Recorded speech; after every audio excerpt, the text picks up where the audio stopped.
الحمد لله نحمده ونستعينه ونستغفره ونؤمن به ونتوكل عليه ونعوذ بالله من شرور أنفسنا ومن سيئات أعمالنا من يهده الله فلا مضل له ومن يضلله فلا هادي له ونشهد أن لا إله إلا الله وحده لا شريك له ونشهد أن محمدًا عبده ورسوله أما بعد فأعوذ بالله من الشيطان الرجيم بسم الله الرحمن الرحيم ظهر الفساد في البر والبحر بما كسبت أيدي الناس اللهم صل على سيدنا ومولانا محمد وعلى آله وصحبه وبارك وسلم.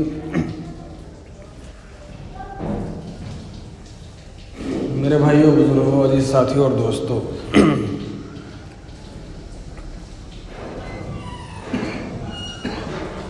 مسلمانوں کا یقین اللہ پر ہوتا ہے. ایمان والے تو اللہ پہ بھروسہ کرتے ہیں. اسی کو ایمان والے کہتے ہیں کہ اللہ سے بھروسہ ہٹ جائے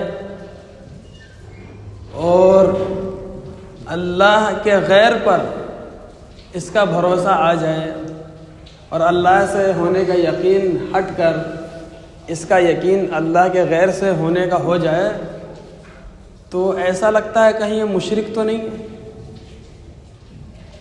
کیونکہ مشرک یعنی جو اللہ کے غیر کی عبادت کرتے ہیں ان کا بھروسہ اللہ کے غیر پہ ہے، اور مسلمان کی جو شان ہے وہ یہی ہے کہ مسلمان کا بھروسہ اللہ پر ہوتا ہے. پورا علاقہ آپ کا خالی ہو گیا، پورا علاقہ خالی ہو گیا. مسلمانوں نے یہ سوچا کہ جتنے یہ لوگ ہیں، یہ مخلوق ہے، یہ ہمارے کام کو بنانے والے ہیں، تو یہ کام کو بنانے والے تو ان کو چل کر راضی کر لو. کہ ایک اعلان آیا، چاہے جس طرح کا بھی اعلان تھا، کہ اگر آپ آئیں گے نہیں تو آپ رہیں گے نہیں. کھول کے تو میں بات نہیں کروں گا. تو اس خوف پر جو علاقے کے لوگ بکھرے ہوئے تھے پورے ملک کے اندر، وہ ایک جگہ جمع ہو گئے کہ ایسا نہ ہو کہ ہمارا نام وغیرہ کٹ جائے تو ہمارا کیا ہوگا. بس اس خوف پر اتنا لمبا سفر کر کے، میں ایک بات سمجھانا چاہ رہا ہوں، سمجھیے گا. اتنا لمبا سفر کر کے لوگ گئے اور اپنے کام دھندوں کو روک کر بند کر کے گئے. کسی کو یعنی اس خوف پر سارے کے سارے جمع ہو گئے. اور یہ دنیا کی 60-70 سال کی زندگی ہے، اس میں ذرا سا خوف ملا کہ تیرا نام کٹ جائے گا ووٹر آئی ڈی سے اور تیرا یہ ہو جائے گا، تو لوگ ڈر گئے. لیکن آپ مجھے یہ بتائیے کہ کیا مسلمانوں کا اس بات کا خوف ہے کہ اس کا اسلام سے نام کٹ جائے گا؟ کیا اس بات کا خوف ہے کہ اس کا جنت سے نام کٹ جائے گا اور جو ہمیشہ کی زندگی ہے اس سے نام کٹ جائے گا؟ اس کا کسی کو خوف ہے؟ نہیں ہے. کہ ایک وقت نماز جان بوجھ کے چھوڑ دینے سے جنت سے اس کا نام کٹ جائے گا، اس کا خوف ہے کسی کو؟ من ترک الصلاۃ متعمدا فقد کفر، کہ جس نے جان بوجھ کر نماز چھوڑ دی وہ کفر کی دہلیز پر کھڑا ہو گیا. علماء نے اس کا یہ ترجمہ کیا ہے، لیکن صاف ترجمہ اس کا یہ ہے کہ جس نے جان بوجھ کے نماز چھوڑ دی وہ کافر ہو گیا. لیکن ہمارے علماء کرام انہوں نے ہمیں بچایا ہے کہ ترجمہ تو اس حدیث کا یہ ہے، لیکن مطلب یہ ہے کہ جس نے نماز کا انکار کر دیا وہ کافر ہو گیا. ترجمہ تو یہ ہے لیکن مطلب اس کا یہ ہے کیونکہ وہ پڑھے لکھے لوگ ہیں، مجتہد حضرات ہیں، اللہ والے ہیں، وہ قرآن و حدیث میں غور کرتے ہیں کہ نماز چھوڑ دینے سے کوئی کافر نہیں ہوگا، البتہ انکار کر دینے سے کافر ہوگا. لیکن حدیث کے جو الفاظ ہیں فقد کفر، تحقیق کہ اس نے کفر کر ڈالا۔ تو جس نے کفر کر ڈالا تو ظاہر سی بات ہے کہاں کیا ہوا اس کا، کیونکہ اگر یہ فتویٰ دے دیں کہ نماز چھوڑنے والا کافر ہے تو ہم میں سے کون مسلمان بچے گا؟ امام صاحب خود ہی نہیں بچے گا، کیونکہ امام کی بھی نماز چھوٹ جاتی ہے۔ امام صاحب کوئی آسمان سے تھوڑی اترے ہیں کہ کبھی نماز نہیں چھوٹے گی، تو پتہ چلا امام ہی اس کا ایمان سے نکل گیا، امام ہی ایمان سے نکل گیا۔ امام نکل جائے ایمان سے تو عوام کا کیا ہوگا؟ تو میں یہ بتا رہا تھا کہ ایک ذرا سے خوف نے سب کو جمع کر دیا، اتنا لمبا سفر، چونکہ اللہ کا خوف نہیں ہے تو ایک چھوٹا سا سفر جو گھر سے مسجد تک کا ہے وہ بھی پورا نہیں ہوتا۔ اب اس پر غور کیجیے،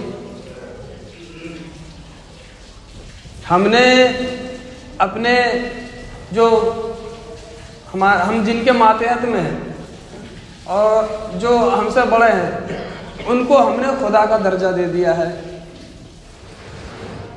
یعنی تمام اکثر بیشتر لوگوں نے، تمام تو نہیں کہیں گے، اکثر بیشتر لوگوں نے مخلوق کو اپنا خالق بنا رکھا ہے، حالانکہ خالق تو اللہ تعالیٰ ہے، اور اللہ تعالیٰ کے یہاں اسباب کا سکہ تو چلتا ہی نہیں ہے، اللہ کے یہاں اعمال کا سکہ چلتا ہے کہ جتنے اعمال آپ کے مضبوط ہوں گے اور جتنے اعمال درست ہوں گے اور جتنے خیر کے اعمال ہوں گے اتنے ہی خیر کے فیصلے اللہ کی طرف سے اتریں گے۔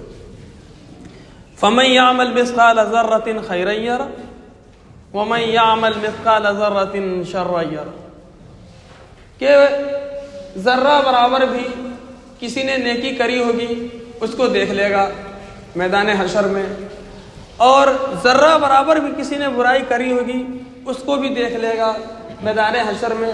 تو میدان حشر میں ذرہ برابر نیکی اور ذرہ برابر برائی دیکھنے پر اور پوری دنیا کے لوگوں کو اس کی اس برائی کو دکھائے جانے پر کیا مسلمان خوف زدہ ہے؟ خوف کیوں نہیں ہے؟ کہ یقین نہیں ہے، کیونکہ سارا دار و مدار عمل کا جو ہے وہ مسلمانوں کے یقین پر ہے، کہ جتنا یقین مضبوط ہوگا اللہ کا اور جتنا یقین مضبوط ہوگا آخرت کا اور جنت میں جانے کا اور جہنم میں جانے کا، اسی اعتبار سے بندے یہاں اعمال کریں گے، کہ جب بندے کا یقین خالق سے ہٹتا ہے تو بندے کا یقین مخلوق پر آ کر ٹک جاتا ہے، کہ جن لوگوں کا یقین اللہ سے ہٹ کر اللہ کی مخلوق پر آ جائے تو ان کو مسلمان نہیں کہتے۔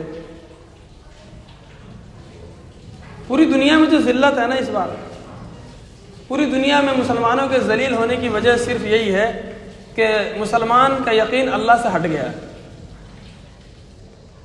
اور اللہ سے جب یقین ہٹ گیا تو اللہ کی عبادت کیوں کرے؟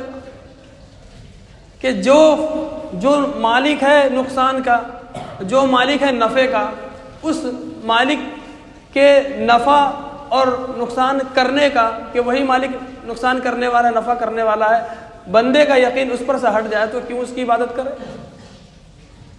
کہ جب اس کو معلوم ہوتا ہے کہ نفع اور نقصان کا مالک وہ پتھر ہے تو اس کو بھی پوجنے لگ جاتا۔ زندگی موت کا مالک وہ پتھر ہے تو اس کو پوجنے لگ جاتا ہے۔ تو جب اس کی زندگی اور موت کا مالک اللہ ہے اس کو یقین ہو جائے تو اللہ کی عبادت کیوں نہیں کرے گا؟ اور نفع نقصان کا مالک اللہ ہے اس بندے کو یقین ہو جائے تو یہ کیوں نہیں کرے گا اللہ کی عبادت؟ کہ ایمانی سطح، ایمان کی حالت مسلمانوں کی بالکل سب سے نیچے سطح پر چلی گئی ہے، یوں کہے کہ اس کا ایمان بالکل مائنس میں چلا گیا۔ اس ایمان کی کمزوری نے اس کی نماز چھوڑائی ہے، اس کے روزے چھڑوائے ہیں، تجارت میں اس سے جھوٹ بلوایا ہے، تجارت میں اس سے بےایمانی کرائی ہے، سارا فراڈ یہ کرنے میں لگا ہوا ہے۔ اور سود کا تو ان دنوں مسلمانوں نے ٹھیکہ لے لیا ہے، سودی کاروبار کا ٹھیکہ، لون کو لینا، اس پہ انٹرسٹ کو پے کرنا، سود لینا، اس پر بیاج دینا، اور سود پر پیسے کو لگانا، اس پر بیاج لینا، لون پر پیسے کو لگانا، اس پر انٹرسٹ لینا، تو یہ مسلمان تو بالکل ان کی نظر میں کوئی گناہ کی چیز ہی نہیں ہے۔ میں یہاں پر کسی اور مذہب کے ماننے والوں کی بات کیوں کروں گا؟ میں تو آپ کی بات آپ سے کر رہا ہوں، میں تو آپ کی بات آپ سے کر رہا ہوں کہ اگر آپ کتاب میں آتا ہے کہ اس وقت تمہارا کیا حال ہوگا، یا اس طرح سے کہ اس زمانے میں ایک وقت ایسا آئے گا کہ بندہ سانس بھی لے رہا ہوگا تو سود میں سانس لے رہا ہوگا، ایسی ہوا سود کی پھیلے گی کہ سانس لے گا تو سود لے گا، سانس چھوڑے گا تو سود کو چھوڑے گا، ایسا برا حال ہو جائے گا۔ اور سود کیا ہے کہ سود کا سب سے گھٹیا جو درجہ ہے، ہلکا سب سے درجہ ہے سود کا، وہ کسی سے 36 مرتبہ زنا کرنا ہے۔ بلکہ تو میں نے کہیں پڑھا اپنی ماں سے، کوئی اپنی ماں سے 36 بار زنا کرے تو سود لین دین کرنے والا ایسا ہی ہے۔ اپنی ماں سے زنا 36 دفعہ ماں سے زنا کرنے والا سود کا لین دین کرنے والا ہے۔ یہ بتاتے ہیں علماء کرام، ہر مجلس میں بیان ہے، ہر مسجد میں بیان ہے، ہر جگہ بیان ہے، ہوتے رہتے ہیں کہ سودی کاروبار نہ کرو، سود پہ نہ لگاؤ پیسہ، سود کی لین دین نہ کرو، اس سے بربادی ہوگی۔ یمحق اللہ الربا، اللہ تعالیٰ جو ہے سود کو گھٹاتے ہیں، ویربی الصدقات، اور صدقے کو اللہ تعالیٰ بڑھاتے ہیں۔ جو اللہ کے راستے میں آپ پیسہ خرچ کرتے ہیں، اللہ تعالیٰ آپ کی آمدنی کو بڑھاتے ہیں۔ جو سود آپ لین دین کرتے ہیں، اللہ نے کہا ہم تو اس کو گھٹاتے ہیں، ایسا لگتا ہے بظاہر کی بڑھ رہا ہے بندوں کو۔ ایک آدمی 1 لاکھ روپیہ سود پہ دے دیا، وہ 1 لاکھ ویسے ہی پڑے ہیں، 5,000 روپے اور آ ہی رہے ہیں، اس کو لگتا ہے بڑھ رہا ہے۔ لیکن اللہ تعالیٰ جب لینے پر آتا ہے نا، تو کہاوت تو مشہور ہے کہ اللہ تعالیٰ کیسے لیتا ہے، زبان سے تو میں بولوں گا نہیں، لوگ عجیب عجیب کہاوتیں کہتے ہیں۔ اللہ تعالیٰ دیتا ہے تو چھپڑ پھاڑ کے دیتا ہے، لیتا ہے کیسے لیتا ہے آپ جانتے ہی، ایسے تیسے ہو جاتی ہے۔ بڑے بڑے راجا کو جو ہے نا، اور بڑے بڑے بادشاہ جامع مسجد کی سیڑھیوں پر بھیک مانگتے ہوئے نظر آئے۔ اللہ لیتا ہے تو ایسے لیتا ہے کہ راجا کو بھکاری بنا دیتا ہے۔ بہرحال اللہ تعالیٰ کا دنیا میں بندوں کو لانے کا، اور دنیا کے اندر جو اچھے برے حالات کا جو اللہ کی طرف سے جو انتظام ہے اور جو اصول اور ضابطہ ہے، وہ بندے کے اچھے برے اعمال پر ہے، اچھے برے اعمال پہ ہے۔ ایسا نہیں کہ سارے لوگ بہت پیسہ کما کر اور بہت دولتیں اکٹھی کر کے اور بہت بڑے بڑے مکانات اور اچھی بلڈنگیں بنا کے اور بہت تکنیکی ترقی کر کے تو دنیا کا بھلا ہو جائے گا، آخرت کا بھی بھلا ہو جائے گا، ایسا نہیں۔ اور لوگ بالکل فقیر ہو جائیں، برے حالات ہو جائے، کھانے پینے کو نہیں ہے تو دنیا کا بھلا ہو جائے گا، دنیا بگڑ جائے گی اور آخرت بگڑ جائے گی، ایسا بھی نہیں ہے۔ کہ اللہ تعالیٰ نے دنیا کا قیام اسباب پر، اور دنیا میں خوشحالی کا قیام اسباب پر، اور دنیا میں برکت کا قیام اسباب پر رکھا ہی نہیں۔ کہ دنیا کی خوشحالی اور دنیا کی بدحالی اور دنیا کی برکت اور دنیا کے اندر جو خرابیاں پیدا ہو رہی ہیں، ان تمام چیزوں کا تعلق اللہ نے براہ راست انسان کے بدن سے نکلنے والے اعمال پہ رکھا ہے۔ کبھی کہاں ایسا ہوتا ہے کہ ہمارے حالات بگڑ گئے ہیں تو ہم 2 رکعت صلاۃ الحاجت پڑھ لیں؟ کہاں کبھی ایسا ہوتا ہے؟ اللہ سے کنیکشن جڑتا ہی نہیں ہمارا۔ کبھی میرے حالات بگڑ گئے تو اگر 10 لاکھ روپے، 5 لاکھ روپے، 1 لاکھ روپے اسپتال میں دے رہا ہوں تو میں 10,000 کا صدقہ بھی کر ڈالوں، ایسا تھوڑی ہوتا ہے۔ ایسا کیا ہی نہیں ہم نے۔ حدیث میں ہے کہ صدقہ کیا کرو، کہ صدقہ بلاؤں کو ٹالنے والی چیز ہے، بلاؤں کو ختم کرنے والی چیز ہے صدقہ۔ تو اتنی بڑی بڑی بلاؤں میں ہم پھنسے ہوئے، ہم کیا صدقہ کرتے ہیں؟ بلائیں ہیں لاکھوں کی، صدقہ 1 روپیہ کا۔ بلائیں لاکھوں کی، اسپتال میں ہزاروں روپے جا رہے ہیں اور 5 روپے اسپتال کے باہر جو فقیر مانگ رہا ہے اس سے نہیں نکلتا ہماری جیب سے اس کو دینے کے لیے، نہیں دیتے ہم۔ چلو جی، ہے نہیں جی، ہے نہیں۔ ہزاروں روپے کا سامان ہم دکان سے خرید رہے ہیں اور ساتھ میں ایک فقیر دامن کو پکڑ کے کھینچ رہا ہے، بھائی ذرا 1 روپیہ دے دو، تو ہم اس سے یہ کہہ دیتے ہیں کہ 1 روپیہ ہوتا تو میں یہیں پر ہوتا، تو 1 روپیہ ہوتا تو بھی اسی کی طرح بھیک مانگ رہا ہوتا، نہیں ہے تب تو یہاں پر ہے۔ دکان میں ہزاروں کا سامان خریدنے والے آدمی کی زبان سے میں سن چکا ہوں، فقیر کیا کہتے ہیں بیٹا، اور پیار سے، بہت پیار سے ٹال دیتے ہیں، نہیں بیٹا 1 روپیہ نہیں ہے، 2 روپے نہیں ہے، اور ہزاروں کا سامان خرید رہا ہے۔ کہاں سے، کون سا اسلام اس مسلمان کے پاس ہے کہ صدقہ بلاؤں کو ٹال دیتی ہے؟ مسلمانوں کا اس پہ سے یقین ہٹا ہوا، یعنی وہیں اسپتالوں میں، وہیں ڈاکٹروں کو ہزاروں لاکھوں روپے جائیں گے، لیکن کسی فقیر کو، کسی غریب کو، کسی بیچارے کو یہ 500 روپے اس وقت کا مسلمان دینے کو تیار نہیں ہے کہ اس 500 روپے سے وہ ہو جاتا جو ہزاروں لاکھوں سے نہ ہوتا، اس 500 روپے سے وہ ہو جاتا کہ ہزاروں لاکھوں سے نہ ہوتا۔ تو اللہ تعالیٰ کا ارشاد ہے قرآن کریم میں، ظہر الفساد فی البر والبحر بما کسبت ایدی الناس، کہ دنیا میں جو برائیاں پھیل رہی ہیں، جو آفتیں آ رہی ہیں، اور وہ آفتیں خشکی پر آوے، وہ آفتیں پانی پر آوے، یعنی دنیا میں جو بھی برائیاں پھیلتی ہے اس کا، جو بھی حالات آتے ہیں، وہ انسان کے اپنے ہاتھوں کے جو کرتوت اور اس کے جسم سے جو اعمال نکلے ہیں اس کی وجہ سے آتے ہیں۔ اللہ کے نبی صلی اللہ علیہ وسلم جب معراج کا آپ کا سفر ہو رہا تھا تو یوں دیکھا کہ کچھ چیزیں اوپر جا رہی ہیں آسمان کی طرف، اور کچھ چیزیں آسمان سے نیچے کی طرف آ رہی ہے۔ تو جبرائیل علیہ السلام سے پوچھا کہ جبرائیل یہ کیا چیز ہے کہ کچھ اوپر جا رہی ہے، کچھ نیچے آ رہی ہے؟ تو حضرت جبرائیل علیہ السلام نے فرمایا، رسول اللہ، اوپر جانے والے ہی آپ کی امت کے اعمال ہیں، آپ کے امتی کے کرتوت ہیں، جو چیزیں اوپر جا رہی ہیں، اور جو چیزیں اوپر سے نیچے کی طرف آ رہی ہے وہ اللہ کے فیصلے ہیں۔ جیسے یہ اعمال کر رہے ہیں ویسے فیصلے اتر رہے ہیں۔ اعمال کر رہے ہیں ہم نافرمانی کے، اعمال کر رہے ہیں ہم اللہ کو ناراض کرنے والے، نمازیں ہماری چھوٹی ہوئی ہے، روزہ ہمارا چھوٹا ہوا ہے، زندگی ہماری پتہ نہیں کس کے طریقے پہ گزر رہی ہے، تو اسی اعتبار سے جیسے اعمال ہے ویسے ہی فیصلے اتر رہے ہیں کہ برے اعمال کا نتیجہ، کہتے ہیں نا جیسی کرنی ویسی بھرنی، نہ مانے تو کر کے دیکھ، اور جنت بھی ہے جہنم بھی ہے، نہ مانے تو مر کے دیکھ، سب سمجھ میں آ جائے گا۔ تو جیسی کرنی ہے نیچے سے اوپر کرنی جا رہی ہے، اور اوپر سے نیچے بھرنی آ رہی ہے، یعنی جو بندہ کر رہا ہے وہ اوپر جا رہا ہے، جو نیچے جو چیزیں آ رہی ہیں اللہ کے فیصلے اتر رہے ہیں۔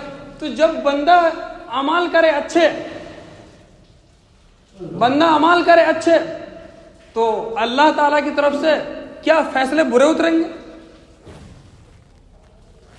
اللہ تو ظالم نہیں ہے، اللہ تو ہم سے محبت کرنے والا اور انصاف کرنے والا ہے۔ اللہ نے آج تک کسی چیٹی پر ظلم نہیں کرا۔ اللہ تعالیٰ کہتا ہے ہم ظلم نہیں کرتے کسی پر، ہم تو انصاف کرتے ہیں۔ تو بندے اعمال کرے اچھے اور فیصلے اوپر سے آئے اس کی پریشانیوں کے، ایسا ہو نہیں سکتا، اور بندے اعمال کرے برے اور فیصلے اوپر سے اترے اس کی آسانیوں کے، اس کے اوپر رحمت اور برکتوں کے، تو یہ بھی نہیں ہوگا۔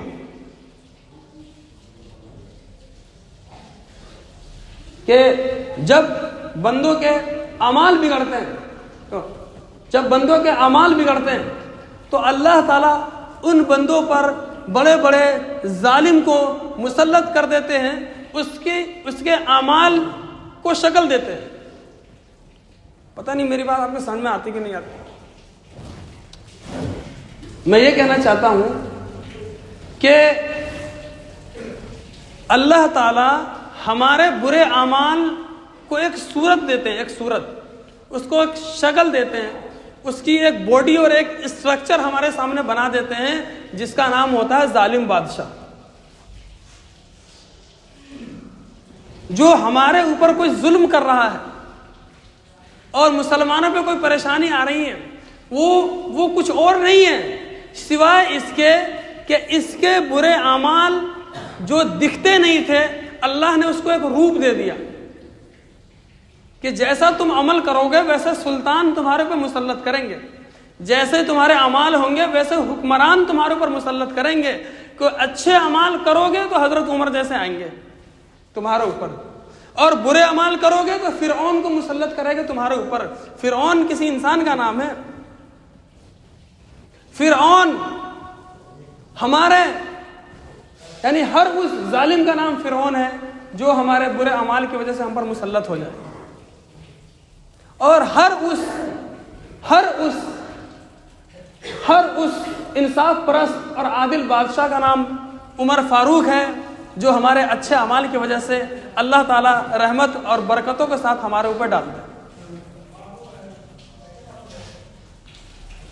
میں تو آپ کو سمجھاؤں گا تو آپ کے دماغ کے جو ہے نا پر خدشے اڑ جائیں گے، اور گہرائی میں اگر آپ میری باتوں کو سمجھیں گے تو مسلمانوں کی بد دعائیں اگر قبول ہو جائے تو مسلمان ختم ہو جائے.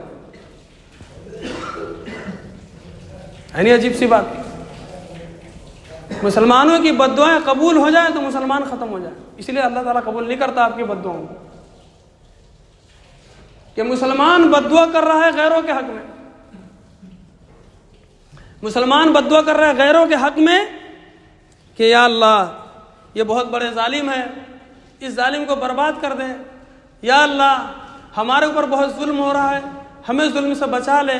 یا اللہ اس کو ہلاک کر دے، اس کی نسلیں برباد کر دے، دنیا سے اس کا خاتمہ کر دے، اس کو بہت بڑی بیماری میں مبتلا کر دے، اس کی طاقت کو، اس کی قوت کو ختم کر دے.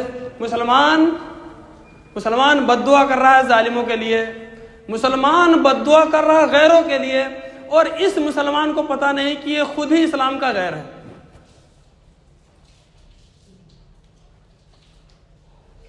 نہیں سمجھ میں آ رہی بات؟ امیرال بھائی بات سمجھ میں آ رہی ہے؟ مسلمان بد دعا کر رہا ہے غیروں کے لیے اور خود ہی غیر اس میں شامل ہے.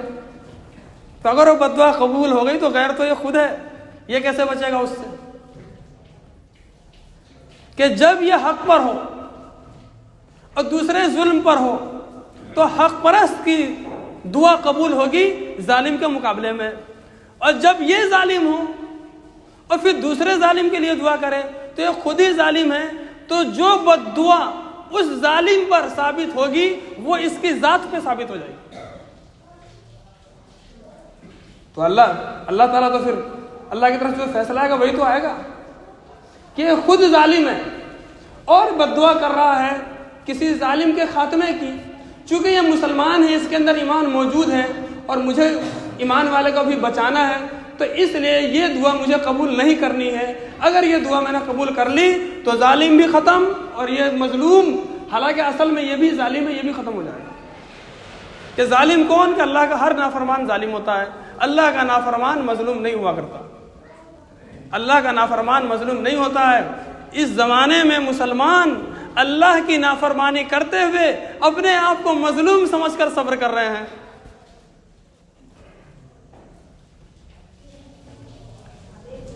اس زمانے کا مسلمان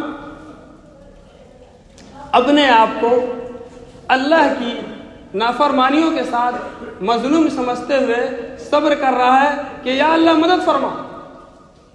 حالانکہ اللہ کی نظر میں سب میں بڑا ظالم وہ ہے جو اللہ کے حکموں کو توڑ کر اور نبی صلی اللہ علیہ وسلم کے طریقے کو چھوڑ کر زندگی گزار رہا ہے. وہ سب میں بڑا ظالم ہے کہ ظالم کے حق میں دعا قبول نہیں ہوگی. آپ کس کے لیے بد دعا کریں گے؟ آپ کس کے لیے بد دعا کریں گے؟ جس غیر کے لیے بد دعا کر رہے ہیں وہ غیر تو آپ خود ہیں. کیا صرف لا الہ الا اللہ محمد رسول اللہ کہہ کر اور اللہ کے تمام احکامات کو چھوڑ کر اور نبی کے طریقے کو چھوڑ کر انسان اپنے آپ کو اسلام پر ثابت کر دے گا، مسلمان اپنے آپ کو اسلام پر ثابت کر دے گا، تو ہر ایرا گیرا نتھا خیرا جو باہر کلمہ لا الہ الا اللہ محمد رسول اللہ پڑھ کر شرک کر رہا ہے وہ بھی تو اپنے آپ کو اسلام پہ ثابت کر سکتا ہے، پھر تو وہ بھی مسلمان ہے. مسلمان اس کو نہیں کہتے، مسلمان اس کو کہتے ہیں جس کا جس کا ہر پہلو جس کی زندگی کا صرف اللہ کے حکموں پر ہے، اور جس کے زندگی کا ہر رخ اور جس کے زندگی کا ہر عمل اللہ کو راضی کرنے کے لیے ہے اور حضرت محمد صلی اللہ علیہ وسلم کے طریقے پر ہے، اس کا نام مسلمان ہے۔ اس غلط فہمی سے اب باہر آ جاؤ۔ میں کیا بتاؤں آپ سے، ابھی ایک شادی ہوئی ادھر ہی، ابھی ایک شادی ہوئی ہے ادھر، وہ اسلام کی بات کرتا ہے، وہ شادی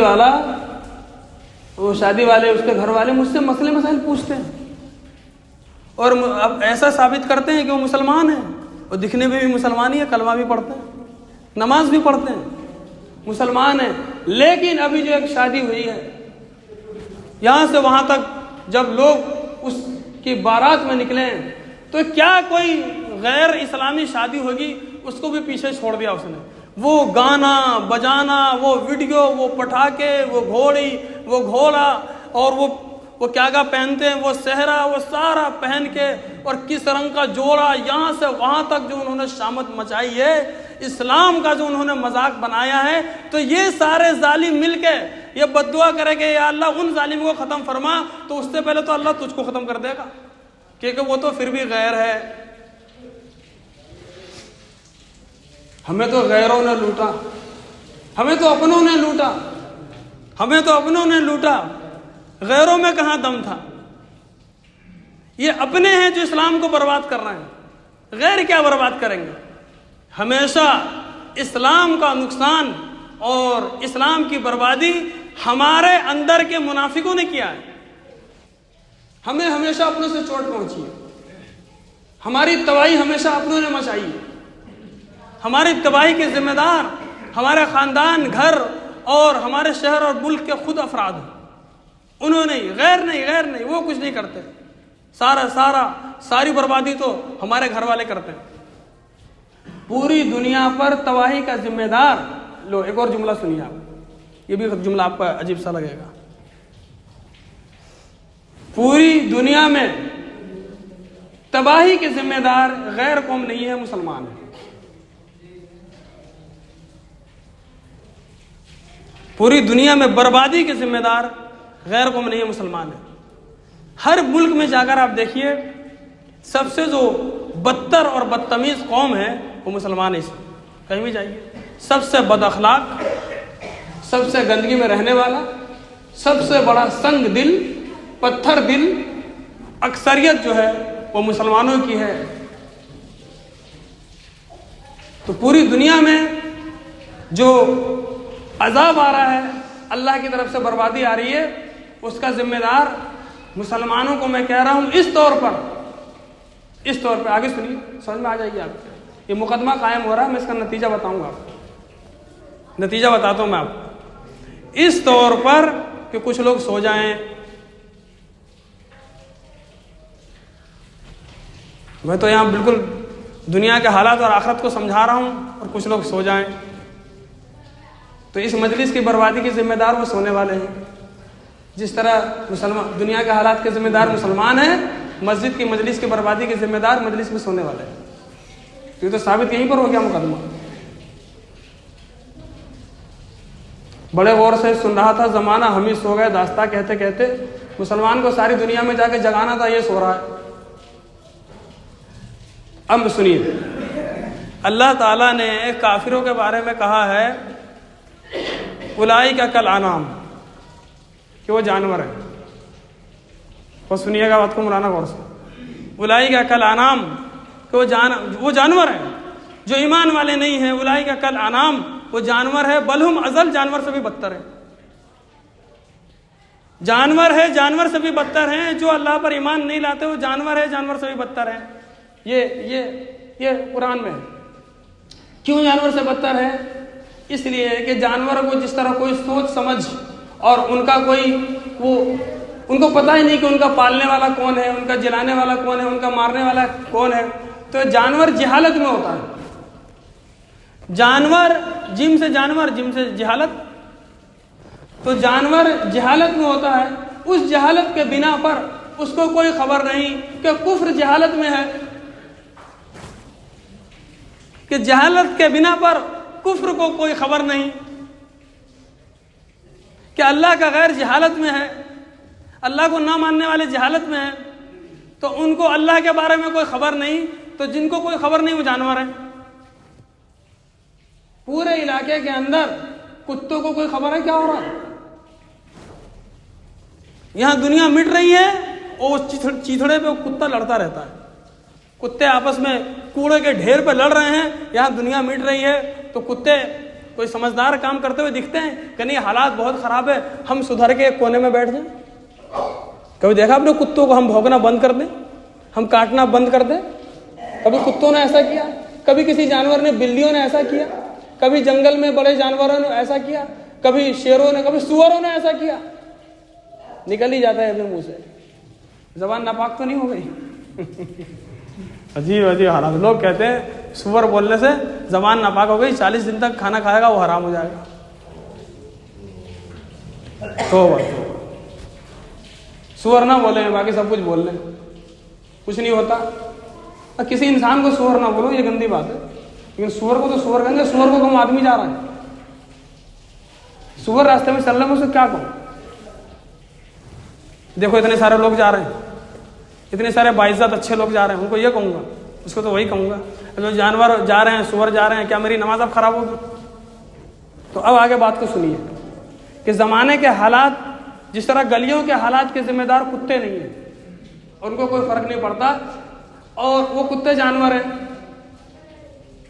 تو جو اللہ کو نہیں جانتے، اللہ نے ان کو کہا جانور ہیں، تو زمانے کے حالات سے ان کو کوئی لینا دینا نہیں، ان سے فرق بھی نہیں پڑتا کہ محلے کے اور علاقے کے اور جنگلوں کے سارے جانور شریف ہو جائیں، بہت فرما بردار ہو جائیں، شیر کسی کو کھانا بند کر دے اور گیدڑ کسی کو کھانا بند کر دے اور کتے نوچیں اور بھونکنا بند کر دیں، سارے شریف ہو جائے اور اچھے ہو جائے، نہا دھو کے رہنے لگ جائے، تو کیا دنیا میں ترقی آ جائے گی؟ دنیا کے سارے جانوروں کو سدھر جانے سے دنیا میں کیا ترقی آئے گی؟ یہ سارے جانور بگڑ جائیں، سارے پریشان ہو جائے، کھانے لگ جائے ایک دوسرے کو اور بھونکنے لگ جائے، تو کیا دنیا کی ترقی بند ہو جائے گی؟ کچھ بھی نہیں ہوگا، کہ جانوروں کے سدھرنے اور بگڑنے سے دنیا کے حالات نہ بنتے ہیں نہ سدھرتے ہیں، کہ جو اللہ کو نہیں مانتے وہ جانور ہیں، اور ان کے سدھرنے اور بگڑنے سے دنیا کے حالات نہ سدھریں گے نہ بگڑیں گے، کہ دنیا کے حالات سدھریں گے بگڑیں گے ایمان والوں کے سدھرنے اور بگڑنے سے۔ اب یہاں پہ اللہ نے کہا ظہر الفساد فی البر والبحر بما کسبت ایدی الناس، کہ زمانے میں جو بھی برائیاں آتی ہیں لوگوں کے اپنے کیے اپنے ہاتھوں کے الٹے سیدھے یا اچھے کام کی وجہ سے اچھے حالات آئیں گے اور برے کام کی وجہ سے برے حالات، تو پوری دنیا کے مسلمان ایسے ہیں جیسے کہ ایک فیکٹری چلے اور اس میں رجسٹریشن ہوا ہے، فیکٹری کے اندر لوگوں کا اندر کام کرتے ہیں، ایک بہت بڑی فیکٹری ہو، اس کے اندر 1000 مزدور کام کرتے ہیں، وہ مزدور، اور فیکٹری کے باہر بہت بڑا گیٹ لگا ہوا ہے اور گیٹ پہ سیکورٹی گارڈ بیٹھے ہوئے ہیں، تو اندر کام کرنے والے 1000 لوگ ہیں، ان 1000 لوگوں کی محنت سے فیکٹری کی ترقی ہوگی، اور ان 1000 لوگوں میں سے کچھ ہو یا سارے ہوں یا تھوڑے ہوں، ان کی سستی سے، ان کی بےایمانی سے فیکٹری ڈوب جائے گی۔ لیکن باہر کے 50,000 لوگ فیکٹری کے باؤنڈری کے باہر 50,000 لوگ چلا رہے ہوں گے، فیکٹری پہ کچھ بھی اثر ہونے والا نہیں، کیونکہ اندر ان کا داخلہ نہیں ہے۔ پوری دنیا کے لوگ جو اللہ کو نہیں مانتے اس فیکٹری کے دیوار کے باہر ہی ہیں، جتنا چلائیں فیکٹری کے اندر کچھ فرق پڑنے والا نہیں ہے، اور پوری دنیا کے مسلمان اس فیکٹری کے دیوار کے اندر کے لوگ فیکٹری میں کام کرنے والے ہیں، یہ اگر کچھ ہلکا اور کچھ گھٹیا کام کریں گے تو دنیا بگڑے گی، حالات بگڑیں گے، فیکٹری بگڑے گی، حالات بگڑیں گے، تباہی آئے گی۔ بات سمجھیے، آپ اپنے برے اعمال کا ذمہ دار دوسروں کو ٹھہراتے ہیں، اور آپ یہ چاہتے ہیں کہ برے کام کریں آپ اور سزا ملے اس کو، آپ برائی کریں آپ اور بھرے اس کو وہ، ایسا نہیں ہوگا۔ ایسا نہیں ہوگا. اللہ تعالیٰ اتنا ظلم نہیں کرتا. اللہ تعالیٰ انصاف پرست اور انصاف کرنے والا انصاف کے ساتھ ہے. اللہ تعالیٰ نہ ظالم ہے نہ ظالموں کے ساتھ ہے نہ ظلم کرتا ہے. اب یہ مسلمان اصلی مسلمان کیسے بن جائے؟ بس اسی کا سارا جھنجھٹ ہے. اس کی آنکھوں سے نکلنے والے اعمال اللہ کی رضا میں ہونی چاہیے. کہ اس کی آنکھیں جھکی ہوئی ہیں, اس کی آنکھیں وہی دیکھیں گی جہاں اللہ چاہتا ہے. اس کی آنکھیں اللہ کی تعریف بیان کرنے کے لیے ہے, اس لیے اللہ نے اس کی آنکھیں دی ہیں. برائیوں کو چھوڑ کر نیکیوں پر چلنے کے لیے اس کی آنکھیں اللہ نے دی ہے. ایسے ہی اس کی زبان برائیوں سے روک کر اور برائیوں سے روکنے والی اور نیکیوں پر چلنے والی اور نیکیوں پر چلانے والی کی دعوت دینے کے لیے ہے. اسی طریقے سے اس کے ہاتھ اچھے کام کے لیے اور پورا اس کا جسم, اس کا دل, اس کا ہر چلت فرت اللہ کی فرما برداری کے لیے ہے, اللہ کی نافرمانی کے لیے نہیں ہے. اس پر یہ مسلمان کیوں نہیں آتا کہ جب کوئی ہمارا جاننے والا کوئی انسان ہمارے اوپر ایک 5,000 روپے کا احسان کر دیتا ہے. 500 روپے میں ووٹ بک جاتے ہیں. میں تو 5,000 کی بات کر رہا ہوں. 500 روپے کوئی دے دیتا ہے تو ہم اس کے ہو جاتے ہیں. 5,000 کوئی دے دیتا ہے تو ہم اس کو غلام بن جاتے ہیں کہ یہ میرا کتنا میرے لیے کتنا بڑا احسان کرنے والا آدمی ہے. اب یہ جو کہے گا میں کروں گا, میں اس کا فرما بردار ہوں. 5,000 10,000 ملتے ہیں, اس کی ایسی فرما برداری. اور وہ خالق, وہ رازق, وہ مالک جس نے 24 گھنٹے کی زندگی دے رکھی ہے اور سانس جس کے حکموں پر ہماری چل رہی ہے, اور ہماری بیوی بال بچے, یہ شہرت, یہ دولت, یہ سکون, یہ اطمینان جس مالک نے ہم کو عطا کیا, اس کے ان احسانات کے بدلے میں ہم کیا فرما برداری کر رہے ہیں؟ ذرا اپنے گریبان میں ہم دیکھو صحیح جھانک کر.